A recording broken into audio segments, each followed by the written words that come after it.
Chers téléspectateurs de UCA TV, je vous souhaite la bienvenue dans votre émission Alafia, une émission qui fait l'éclairage sur des questions de santé et met à votre disposition des astuces et conseils pour un bien-être total. Aujourd'hui, nous allons parler d'une maladie de l'œil qu'on appelle la cataracte.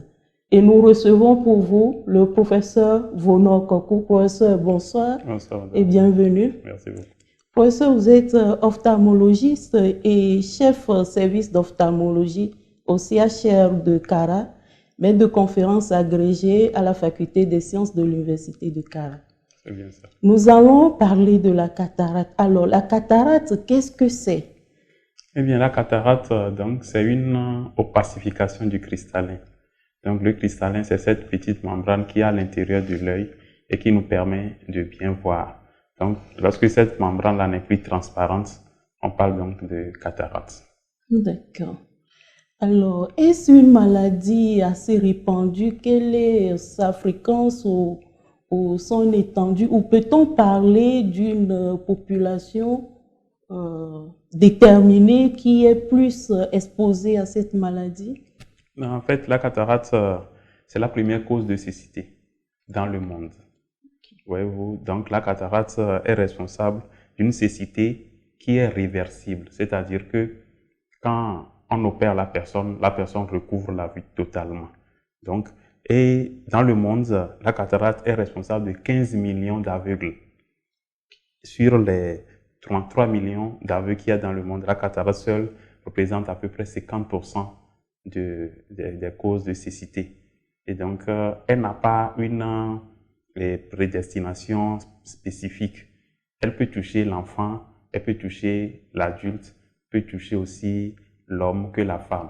Donc, tout le monde peut faire la cataracte, mais seulement les causes sont variées en fonction des tranches d'âge. D'accord. Donc, la cataracte cause une cécité réversible, c'est-à-dire qu'on peut recouvrer la vue. Voilà, donc la personne est aveugle et si c'est la cataracte, et quand on l'opère, et la personne recouvre la vue totalement.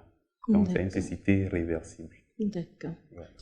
Il peut y avoir des aggravations de la pathologie qui peuvent entraîner une cécité irréversible. Est-il possible? Non, pour la cataracte, et donc la baisse de la vision, elle est progressive. Petit à petit, la personne ne voit plus. À un certain moment, la personne tombe totalement dans l'obscurité.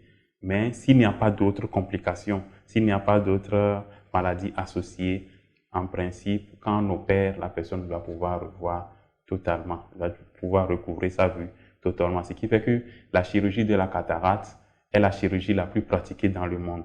Il y a des dizaines de milliers de chirurgies qui sont faites chaque année pour impacter ce problème qui est, vous-même vous le voyez, 33 millions d'aveugles.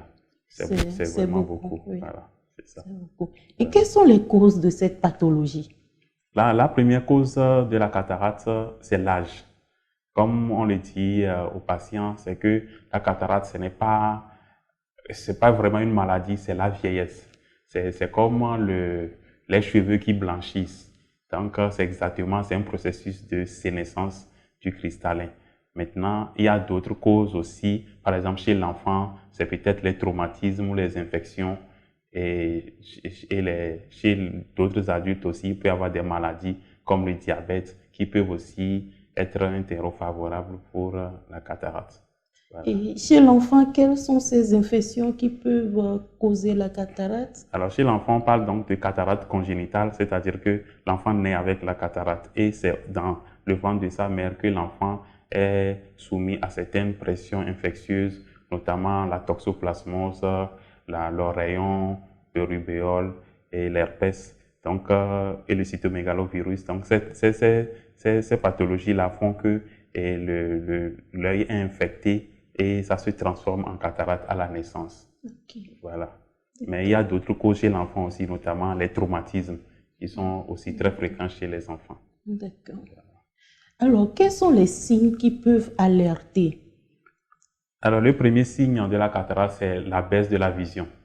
Donc, la personne dit qu'il ne voit pas bien avec l'œil et progressivement, ce n'est pas une baisse brutale. La baisse est progressive, elle est vraiment en tache d'huile progressivement et à un certain moment, la personne ne peut plus voir les détails, ne peut plus faire certaines activités elle-même, notamment traverser la rue ou bien lire son journal, suivre la télé.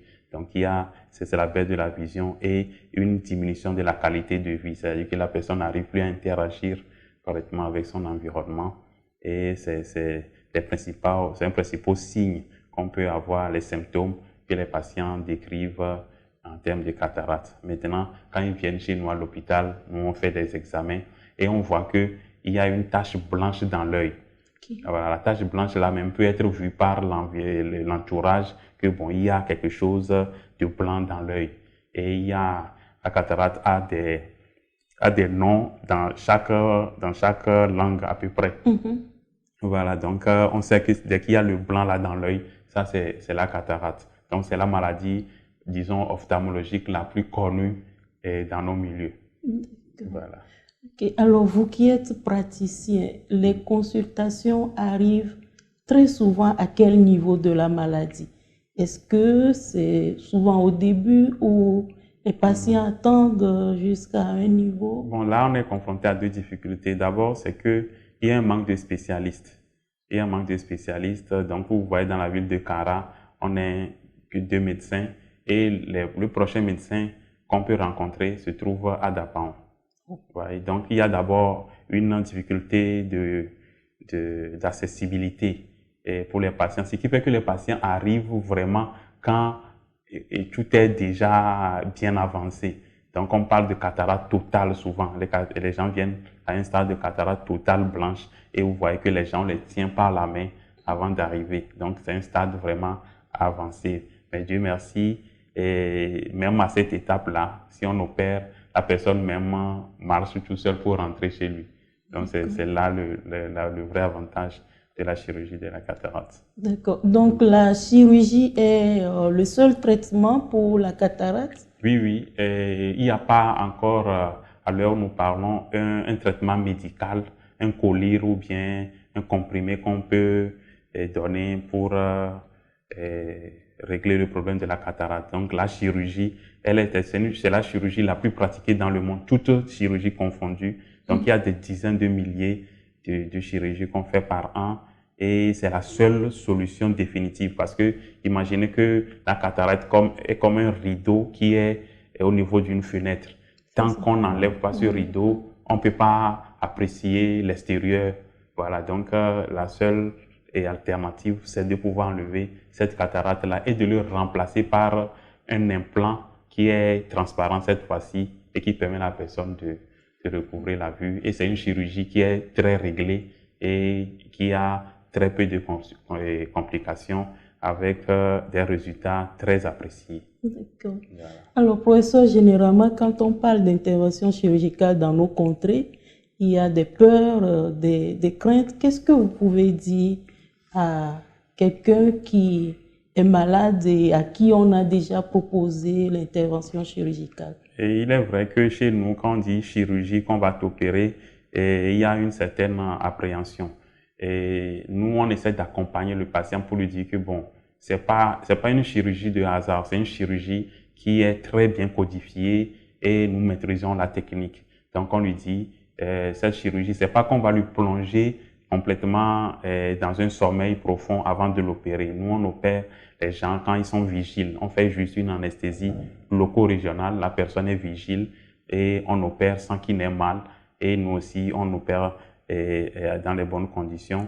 Et quand on leur explique comme ça, que souvent on leur dit que ce n'est pas, quand on dit opération, peut-être que ça les choque un peu, on dit on va laver à l'intérieur de l'œil et on va enlever ce qui est blanc et on va le remplacer par autre chose. Et quand on utilise cette technique-là, les gens sont un peu plus réceptifs et on arrive quand même à opérer pas mal de gens. Et à Kara ici, par exemple, durant l'année 2021, on a opéré plus de 300 cataractes au CHR. Donc, ce qui veut dire qu'il y a quand même, et surtout les gens témoignent. C'est-à-dire que quand on a déjà opéré, peut témoigner que bon, ça s'est bien passé, je vois bien, et ça encourage le reste à adhérer à nos traitements. Merci, docteur. Ouais. Et quel sera votre conseil pour nos téléspectateurs en ce qui concerne la santé Alors, l'œil. pour la santé de l'œil, ce qu'il faut dire, c'est qu'à chaque fois, il faut que chacun essaie de voir s'il voit avec chaque œil. Il s'agit juste de fermer un œil et de voir et d'apprécier les choses et de fermer l'autre œil et d'apprécier. Donc déjà, ça c'est un autodiagnostic des pathologies oculaires. Et quand on voit qu'il y a un problème, il faut consulter. C'est vrai qu'il y a une difficulté d'accès, mais il faut consulter rapidement un spécialiste pour pouvoir faire le diagnostic et savoir ce que c'est. Deuxièmement, il faut manger équilibré, comme on dit, manger 5 fruits et légumes et ne pas être sujet aux intoxications, notamment le tabac et l'alcool. Et si tout ça là est réuni, bon, je pense qu'on aura un bon état de santé oculaire. Merci, professeur. Alors, chers téléspectateurs, nous venons de parler de la cataracte avec le professeur Vono et nous pouvons dire de manière résumée qu'il faut vraiment faire attention à nos yeux et dès que nous avons un souci, aller voir les spécialistes et suivre les consignes. Alors, il est souvent dit que la bonne santé dépend plus des bonnes précautions que du médecin. Je vous exhorte à prendre de bonnes précautions pour être en bonne santé. D'ici là, portez-vous bien. Je vous retrouve dans 2 semaines pour un autre numéro d'Alafia. Bye.